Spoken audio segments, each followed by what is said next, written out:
Tamil Christian cartoon channel நேயர்களுக்கு வணக்கம். நம்ம சேனல்ல பைபிளை தொடக்கத்திலிருந்தே வாசிச்சுட்டு இருக்கோம். ஏற்கனவே நிறைய வீடியோக்கள் போட்டிருக்கோம். சேனல்ல வீடியோக்கள் இருக்கு, பார்க்காதவங்க போய் பாருங்க. இனிமே பைபிள் வாசிக்கக்கூடிய வீடியோக்கள் ஒவ்வொரு சனிக்கிழமையும் காலையில 8:30 மணிக்கு ஒளிபரப்பப்படும். மற்ற நாட்கள்ல ஒளிபரப்பப்படாது. ஏற்கனவே ஒவ்வொரு வீடியோலையும் எதுக்காக பைபிளை வாசிக்கணும் அப்படிங்கிறத பத்தின தெளிவான விளக்கத்தை ஒவ்வொரு வீடியோவோட தொடக்கத்திலையும் சொல்லியிருக்கோம். திருவிவிலியம் பைபிள் அப்படிங்கிறது ஏதோ ஒரு குறிப்பிட்ட மக்களுக்கான புனித நூல் மட்டும் கிடையாது. இது அகில உலக மக்களையும் பாவத்திலிருந்து மீட்டு முடிவில்லாத நிலையான மகிழ்ச்சியான வாழ்க்கையை கொடுக்கறதுக்காண்டி தந்தையாம் கடவுள் தன் ஒரே மகனான ஆண்டவர் இயேசு கிறிஸ்து வழியா இந்த உலகத்துக்கு தந்த ஒரு அற்புதமான பொக்கிஷம் தான் நான் சொல்லுவேன். இந்த திருவிவிலியத்தில் உள்ள வார்த்தைகளை ஒவ்வொரு நாளும் யாரெல்லாம் வாசிச்சு தியானிச்சு வாழ்க்கையில கடைபிடிக்கிறாங்களோ அவங்க எல்லாருக்குமே நிலையான வாழ்வு அப்படிங்கிறது உறுதி. இந்த திருவிவிலியத்துல கடவுள் இந்த உலகத்தை எப்படி படைச்சாரு, உலகத்துல உள்ள உயிரினங்களை எப்படி படைச்சாரு, மனிதர்களை எப்படி படைச்சாரு, மனிதர்களுக்கு இறப்பு எப்படி வந்துச்சு, அந்த இறப்புல இருந்து மனிதர்களை மீட்டு மறுபடியும் அந்த முடிவில்லாத நிலையான வாழ்க்கையை கொடுக்கறதுக்கு கடவுள் என்னென்ன திட்டங்களை வச்சிருந்தாரு, அதை எப்படி செயல்படுத்தினாரு, ஆண்டவர் இயேசு கிறிஸ்து எதுக்காக இந்த உலகத்துக்கு வந்தாரு, இப்படி பல வகையான கேள்விகளுக்கான விடைகள் இந்த திருவிவிலியத்துல இருக்கு. இன்னும் பல வகையான நம்மளால இந்த உலகத்துல நம்ம ஏன் வாழ்ந்துட்டு இருக்கோம், எதுக்காக நம்ம வேலை செய்கிறோம், எதுக்காக நம்ம தினந்தோறும் இப்படி ஒரு வாழ்க்கையை வாழ்ந்துட்டு இருக்கோம், எதுக்காக நம்ம துன்பங்களை அனுப்பிக்கிறோம், இப்படி நம்ம உள்ளத்துல இருக்கக்கூடிய பல கேள்விகளுக்கான விடைகள் இந்த திருவிவிலியத்துல இருக்கு. அதே சமயம் இந்த பைபிள் உள்ள வார்த்தைகளை உலக அறிவின் மூலமா நம்மளால புரிஞ்சிக்க முடியாது. அதை புரிஞ்சுக்கணும்னா கடவுளோட ஞானம் தேவை. கடவுளோட ஞானம் இருக்கிறவங்களால மட்டும்தான் இந்த பைபிள் உள்ள வார்த்தைகளை புரிஞ்சிக்க முடியுமே தவிர மற்றவங்களால புரிஞ்சிக்க முடியாது. மற்றவங்க இந்த உலக அறிவின்படி நம்ம இந்த பைபிளை வாசிச்சு பார்த்தோம்னா இது பல வகையான முரண்பாடுகளை நமக்கு தரது மாதிரி தோணும். ஆனா கடவுள் தரக்கூடிய ஞானத்தோடு இந்த பைபிளை நம்ம வாசிக்க ஆரம்பிச்சோம்னா அதுதான் நம்மளை நிலைவாழ்வுக்கு அழைத்து செல்லக்கூடிய ஒரு வழியா இருக்கும். இப்போ நமக்கு ஒரு கேள்வி வரலாம், எப்படி கடவுளோட ஞானத்தை நம்ம பெற்றுக்கொள்வது? இந்த திருவிவிலியத்தை வாசிக்கிறதுக்கு முன்னாடி ஒரு 5 நிமிடம் அல்லது ஒரு 2 நிமிடம் நம்ம அமைதியா உட்கார்ந்து நம்ம உள்ளத்துல இருக்கக்கூடிய இறைவன் கிட்ட, கடவுளை உம்முடைய வார்த்தைகள் அடங்கிய இந்த திருவிவிலியத்தை நான் வாசிக்க போறேன், இதில் உள்ள வார்த்தைகளை புரிஞ்சுக்கக்கூடிய ஞானத்தை எனக்கு தாங்க, இந்த ஞானத்தின் வழியா உங்களுடைய வார்த்தைகளை புரிஞ்சுக்கிட்டு உங்களுடைய வார்த்தைகளின்படி நான் உமக்கு வந்து பிள்ளையா வாழணும் அப்படிங்கிற ஒரு சிறிய ஜெபத்தை தந்தையாம் கடவுள்கிட்ட, நம்ம உள்ளத்துல இருக்கக்கூடிய அந்த ஆண்டவர்கிட்ட நம்ம அந்த ஜெபத்தை ஜெபிச்சுக்கிட்டு இந்த திருவிவிலியத்தை வாசிக்கும் போது கடவுள் நமக்கு அந்த ஞானத்தை தருவாரு. அதன் மூலமா நம்ம திருவிவிலியத்தை புரிஞ்சுக்கிட்டு அதில் உள்ள வார்த்தைகளை நம்ம கடைபிடிச்சு வாழலாம். வாழ்ந்தோம்னா நமக்கு நிலையான வாழ்வு அப்படிங்கிறது உறுதியாகும். இந்த திருவிவிலியத்தை ஏதோ ஏனோதானோன்னு வாசிக்க கூடாது.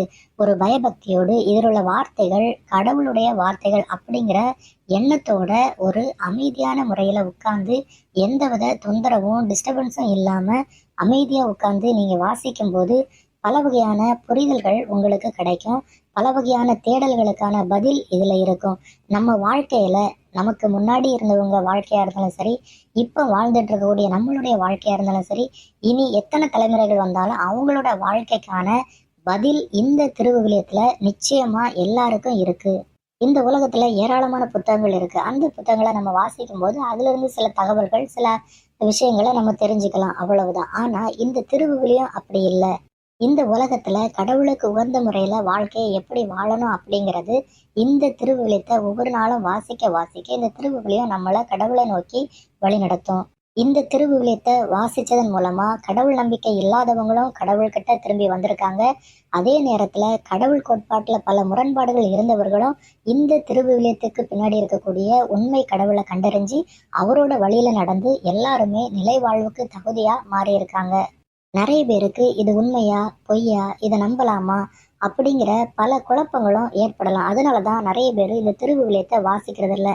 குறிப்பா கிறிஸ்தவர்கள் கூட இந்த திருவிவிலியத்தின் மேல நம்பிக்கை இல்லாம இந்த திருவிவிலியத்தை வாசிக்கிறது இல்லை. அதனாலதான் நிறைய கிறிஸ்தவர்களும் தவறான பாதையில போய் எப்படி எல்லாமோ வாழ்க்கைய வாழ்ந்துட்டு இருக்காங்க. இந்த திருவிவிலியம் உண்மை, இதில் உள்ள வார்த்தைகள் உயிருள்ள கடவுளுடைய வார்த்தைகள், இது நமக்கு வாழ்வளிக்கக்கூடிய வார்த்தைகள் அப்படின்னு நம்பி யாரெல்லாம் இந்த திருவிவிலியத்தை ஒவ்வொரு நாளும் தவறாம வாசிக்கிறாங்களோ அவங்களால மட்டும்தான் கடவுள் அனுபவத்தை பெற்றுக்கொள்ள முடியும், உண்மை கடவுளை கண்டறிய முடியும். ஒருவேளை இந்த திருவிவிலியத்தின் மேல நம்பிக்கை இல்லாம யாராவது வாசிக்க ஆரம்பிச்சாலோ தொடர்ந்து அவங்க வாசிக்கும் போது நிச்சயமா கடவுள் அவங்களுக்கு தேவையான நம்பிக்கையை அவங்க உள்ளத்துல உருவாக்கி அந்த வார்த்தைகளை புரிஞ்சுக்கக்கூடிய ஞானத்தை கொடுத்து அந்த நபரையும் கடவுள் தன்னோட வழியில அழைச்சிக்குவாரு. இதுதான் இந்த திருவிவிலியத்தோட ஸ்பெஷல். இப்படி எல்லாரும் இந்த திருவிவிலியத்தை வாசிச்சு தியானிச்சு வாழ்க்கையில கடைபிடிச்சு வாழ்ந்து அதன் வழியா தந்தையாம் கடவுள் தன் ஒரே மகனான ஆண்டவர் இயேசு கிறிஸ்து வழியா ஏற்பாடு செஞ்சிருக்கக்கூடிய முடிவில்லாத வாழ்க்கையில, அதாவது துன்பம் துயரம் நோய் நொடி எதுவும் இல்லாத மகிழ்ச்சி மட்டுமே நிரம்பிய கடவுளோடு இணைந்து வாழக்கூடிய அந்த முடிவில்லாத வாழ்க்கையில எல்லாரும் போகணும் அப்படிங்கிற நோக்கத்துலதான் நம்ம சேனல்ல இந்த திருவிவிலியத்தை வாசிச்சு வீடியோ போட்டுட்டு இருக்கோம். அதனால மறக்காம தொடர்ந்து கடைசி வரைக்கும் திருவிவிலியத்தை ஒவ்வொரு வாரமும் ஒரு அரை மணி நேரம் செலவு செஞ்சு முழுமையா வாசிங்க. வாசிக்கிறத கேளுங்க. கேட்டு அதில் உள்ள வார்த்தைகளை உள்ளத்துல எடுத்து சிந்திச்சு வாழ்க்கையில கடைபிடிச்சு வாழுங்க. அதன் வழியா நிலை வாழ்வை உரிமையாக்கி கொள்ளுங்க. சரி மருமலை, நீ தொடர்ந்து வாசி. தொடக்க நூல் 31ஆம் அதிகாரம். லாபானின் புதல்வர் நம் தந்தைக்குரிய யாவற்றையும் யாக்கோபு கைப்பற்றி அவருடைய சொத்தை கொண்டே இந்த செல்வத்தை எல்லாம் சேர்த்து கொண்டான் என்று தங்களுக்குள் பேசி கொண்டதை யாக்கோபு கேட்டார். லாபானின் மனமும் முன்பு போல் இல்லை என்று யாக்கோபு கண்டார். ஆண்டவர் யாக்கோபை நோக்கி, உன் மூதாதையரின் நாட்டிற்கும் உன் இனத்தாரிடத்திற்கும் திரும்பிப்போ, நான் உன்னோடு இருப்பேன் என்றார். எனவே யாக்கோபு ராகேலையும் லேயாவையும் தம் மந்தை இருந்த புல்வெளிக்கு வரும்படி ஆள் அனுப்பினார். பிறகு அவர் அவர்களை நோக்கி, உங்கள் தந்தையின் மனம் என்பால் முன்பு போல் இல்லை என்று காண்கிறேன். என் தந்தையின் கடவுளோ என்னோடு இருந்து வருகிறார். உங்கள் தந்தைக்காக முழு வலிமையுடன் உழைத்தேன் என்று உங்களுக்கு தெரியும். உங்கள் தந்தையோ என்னை ஏமாற்றி என் கூலியை 10 முறை மாற்றினார். அவர் வழியாக எனக்கு எவ்வித தீங்கும் நேரிட கடவுள் விடவில்லை.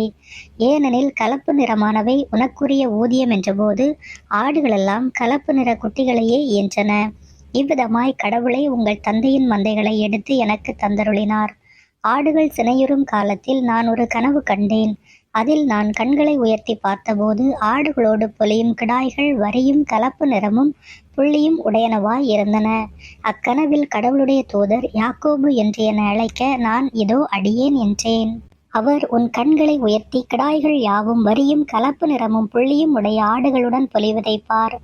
ஏனெனில் லாபான் உனக்கு செய்தது அனைத்தையும் நான் கண்டேன். நீ கல்லை திருப்பொழிவு செய்து எனக்கு நேர்ச்சை செய்து கொண்ட இடமாகிய பெத்தேலின் இறைவன் நானே. நீ உடனே எழுந்து இந்த நாட்டை விட்டு புறப்பட்டு உன் பிறந்த நாட்டுக்கு திரும்பிச் செல் என்று கூறினார் என்றார்.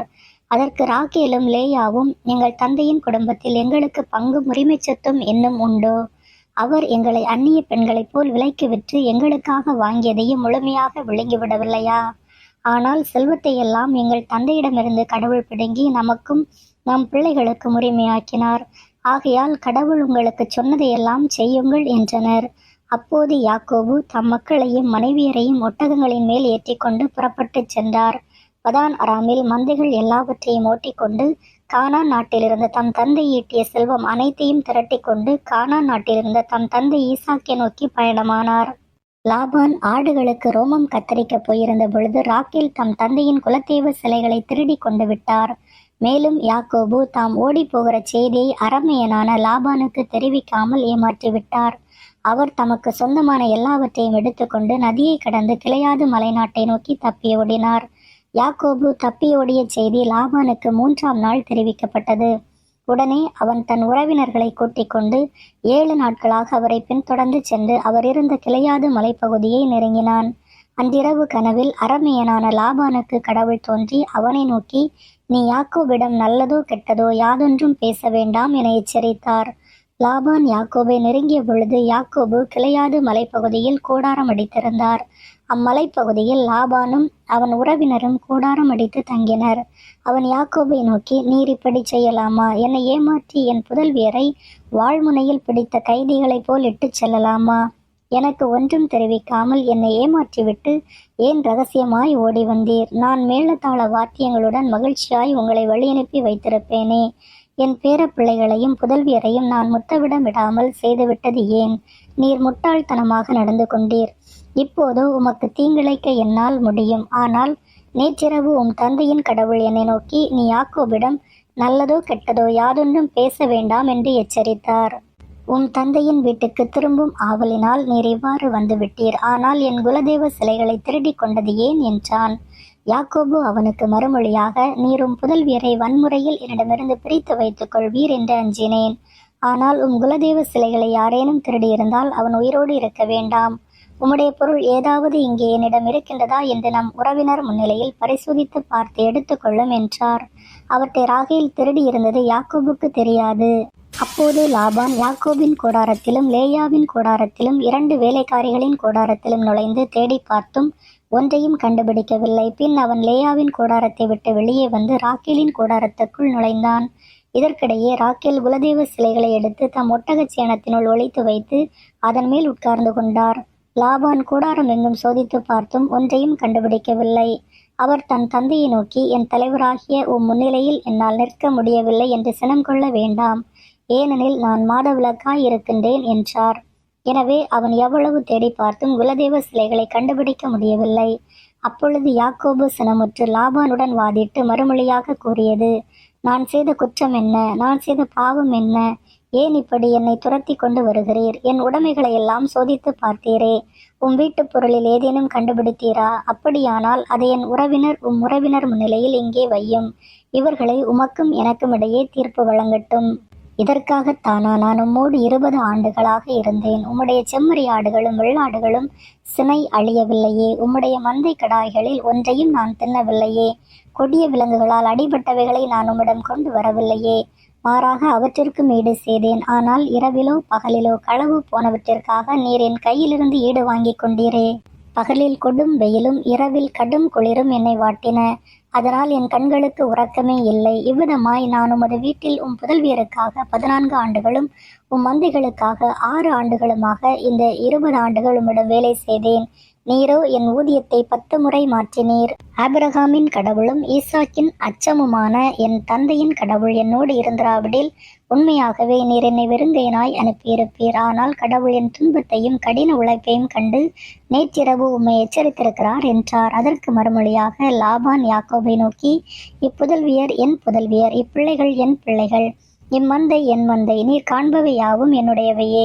இப்படி இருக்க என் புதல்வியருக்கோ அவர்கள் பெற்றெடுத்த பிள்ளைகளுக்கோ நான் இன்று என்ன செய்துவிடப் போகிறேன்?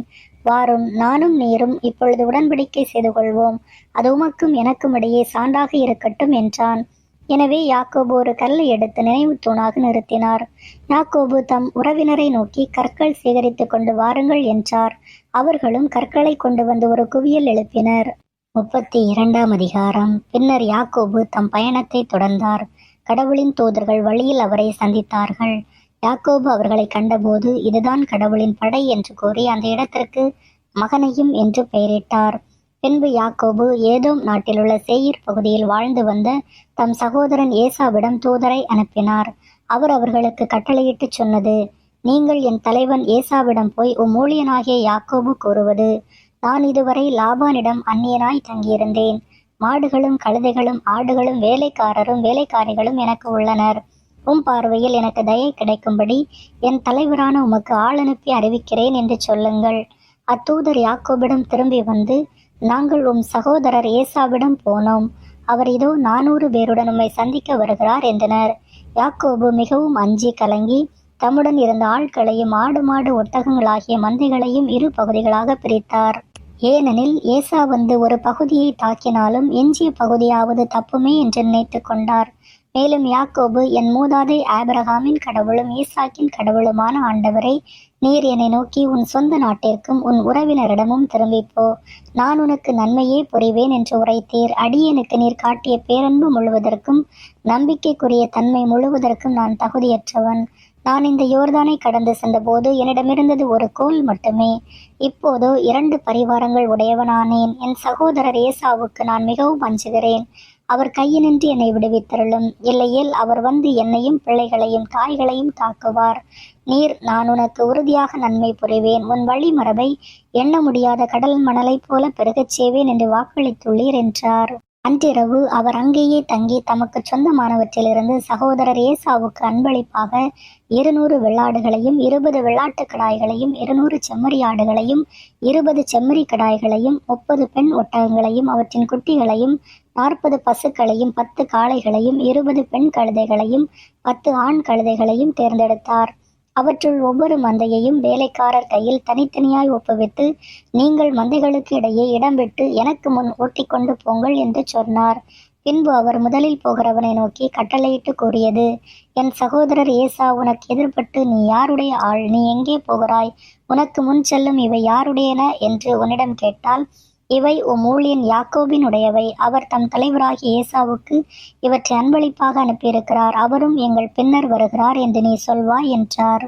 அதே விதமாய் அம்மந்தைகளை ஓட்டிச் செல்லும் 2ஆம் 3ஆம் ஆட்களுக்கும் மற்ற அனைவருக்கும் கட்டளையிட்டு கூறியது, ஏசாவை நீங்கள் சந்திக்கும் பொழுதும், இதோ உம் ஊழியன் யாக்கோபு எங்கள் பின்னால் வருகிறார் என்று சொல்லுங்கள்.